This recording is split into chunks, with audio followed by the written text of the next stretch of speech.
India China നിർണായക ചർച്ചകൾ. കിഴക്കൻ ലഡാക്കിലെ നിയന്ത്രണ രേഖയിലെ നിലവിലെ സാഹചര്യങ്ങളെക്കുറിച്ചാണ് ഇന്ത്യയും ചൈനയും തമ്മിൽ ചർച്ച നടത്തിയത്. അതിർത്തിയിലെ സമാധാനവും ശാന്തതയും നിലനിർത്തുന്നത് ഇരു രാജ്യങ്ങളും തമ്മിലുള്ള ഉഭയകക്ഷി ബന്ധങ്ങൾ പൂർണ്ണമായും പുനഃസ്ഥാപിക്കുന്നതിന് സഹായിക്കുമെന്ന് ചർച്ചയിൽ ഇരുപക്ഷവും വിലയിരുത്തി. ബീജിംഗിൽ വെച്ച് നടന്ന അതിർത്തി കാര്യങ്ങൾക്കായുള്ള working mechanism for consultation and coordination യോഗത്തിലാണ് അതിർത്തി സാഹചര്യങ്ങളെക്കുറിച്ചുള്ള വിവിധ വശങ്ങൾ ഇരു രാജ്യങ്ങളും ചർച്ച ചെയ്തത്. 2020 ഗാൽവാൻ താഴ്വരയിലെ സംഘർഷങ്ങൾക്ക് ശേഷം കഴിഞ്ഞ കുറച്ചുകാലമായി ബന്ധങ്ങൾ മെച്ചപ്പെടുത്തുന്നതിനായി ഇരു രാജ്യങ്ങളും നിരവധി നടപടികൾ സ്വീകരിച്ചിട്ടുണ്ട്. അതിർത്തി പ്രദേശങ്ങളിൽ സമാധാനം നിലനിർത്തുന്നതിൽ കൈവരിച്ച പുരോഗതിയിൽ ഇരുപക്ഷവും സംതൃപ്തി രേഖപ്പെടുത്തി. ചൈനയിൽ വെച്ച് നടക്കാനിരിക്കുന്ന അടുത്ത പ്രത്യേക പ്രതിനിധിതല ചർച്ചയ്ക്കുള്ള ഒരുക്കങ്ങൾ സംയുക്തമായി നടത്താൻ ഇരുപക്ഷവും സമ്മതിക്കുകയും ചെയ്തു. കഴിഞ്ഞ വർഷം ഓഗസ്റ്റിൽ ദില്ലിയിൽ വെച്ച് ദേശീയ സുരക്ഷാ ഉപദേഷ്ടാവ് അജിത് ഡോവലും ചൈനീസ് വിദേശകാര്യമന്ത്രി വാങ് യിയും തമ്മിൽ നടത്തിയ ചർച്ച അതിർത്തിയിൽ സമാധാനം ഉറപ്പാക്കാൻ വലിയ പങ്ക് വഹിച്ചിരുന്നു.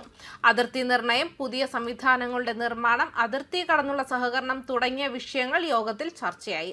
അതിർത്തി പങ്കിടുന്ന നദികളെക്കുറിച്ചുള്ള വിദഗ്ധതല ചർച്ചകൾ എത്രയും വേഗം നടത്തണമെന്ന് ഇന്ത്യൻ പ്രതിനിധികൾ ആവശ്യപ്പെട്ടു. ഇന്ത്യൻ പ്രതിനിധി സംഘത്തിന് വിദേശകാര്യ മന്ത്രാലയത്തിന്റെ ജോയിന്റ് സെക്രട്ടറി സുജിത് ഘോഷും ചൈനീസ് പ്രതിനിധി സംഘത്തിന് ചൈനീസ് വിദേശകാര്യ മന്ത്രാലയത്തിലെ boundary and oceanic affairs department director general Hou യാൻകിയും നേതൃത്വം നൽകി. ദീർഘനാളത്തെ നയതന്ത്ര സൈനിക ചർച്ചകൾക്ക് ശേഷം കിഴക്കൻ ലഡാക്കിലെ പ്രധാന തർക്ക മേഖലകളിൽ നിന്നും ഇരു രാജ്യങ്ങളും തങ്ങളുടെ സൈന്യത്തെ പിൻവലിച്ചിരുന്നു.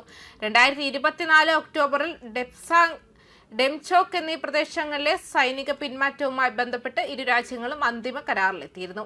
ഇതിനെ തുടർന്ന് പ്രധാനമന്ത്രി നരേന്ദ്രമോദിയും ചൈനീസ് പ്രസിഡന്റ് ഷീ ജിൻപിങ്ങും തമ്മിൽ കൂടിക്കാഴ്ചകൾ നടത്തുകയും ബന്ധം കൂടുതൽ മെച്ചപ്പെടുത്താനുള്ള തീരുമാനങ്ങൾ കൈക്കൊള്ളുകയും ചെയ്തിരുന്നു.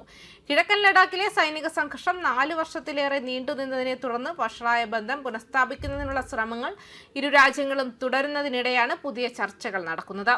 കഴിഞ്ഞ ഒരു വർഷത്തിനിടയിൽ ഇന്ത്യയും ചൈനയും സംഘർഷങ്ങൾ ലഘൂകരിക്കുന്നതിന് നിരവധി നയതന്ത്ര സൈനിക നടപടികൾ സ്വീകരിച്ചിട്ടുണ്ട്.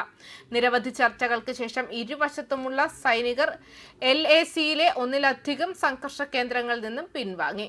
2024 ഒക്ടോബറിൽ കിഴക്കൻ ലഡാക്കിലെ അവസാനത്തെ സംഘർഷ പോയിന്റുകളായ ഡെപ്സാങ്ങിനും ഡേംചോക്കിനും വേണ്ടിയുള്ള ഒരു വിച്ഛേദിക്കൽ കരാറിൽ ഇരു രാജ്യങ്ങളും അന്തിമമായി ഒപ്പുവെച്ചു. കരാറിന് തൊട്ടു പിന്നാലെ പ്രധാനമന്ത്രി നരേന്ദ്രമോദിയും ഷീ ജിൻപിങ്ങും കസാനിൽ കൂടിക്കാഴ്ച നടത്തി. ഉഭയകക്ഷി ബന്ധം മെച്ചപ്പെടുത്തുന്നതിനുള്ള നടപടികളെക്കുറിച്ച് ചർച്ച ചെയ്തു. കഴിഞ്ഞ വർഷം ഓഗസ്റ്റിൽ അതിർത്തി സമാധാനവും സ്ഥിരതയും ചർച്ച ചെയ്യുന്നതിനായി ദേശീയ സുരക്ഷാ ഉപദേഷ്ടാവ് അജിത് ഡോവലും ചൈനീസ് വിദേശകാര്യമന്ത്രി വാങ് യിയും ന്യൂഡൽഹിയിൽ പ്രത്യേക പ്രതിനിധികളുമായി ചർച്ച നടത്തിയിരുന്നു.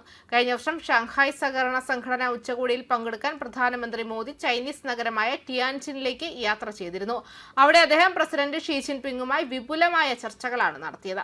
പരസ്പര വിശ്വാസം, പരസ്പര ബഹുമാനം, പരസ്പര സംവേദനക്ഷമത എന്നിവയെ അടിസ്ഥാനമാക്കി ചൈനയുമായുള്ള ബന്ധം ശക്തിപ്പെടുത്തുന്നതിന് ഇന്ത്യ പ്രതിജ്ഞാബദ്ധമാണെന്നും യോഗത്തിൽ മോദി ആവർത്തിക്കുകയും ചെയ്തു. ന്യൂസ് ഡെസ്ക് കർമ്മ ന്യൂസ്.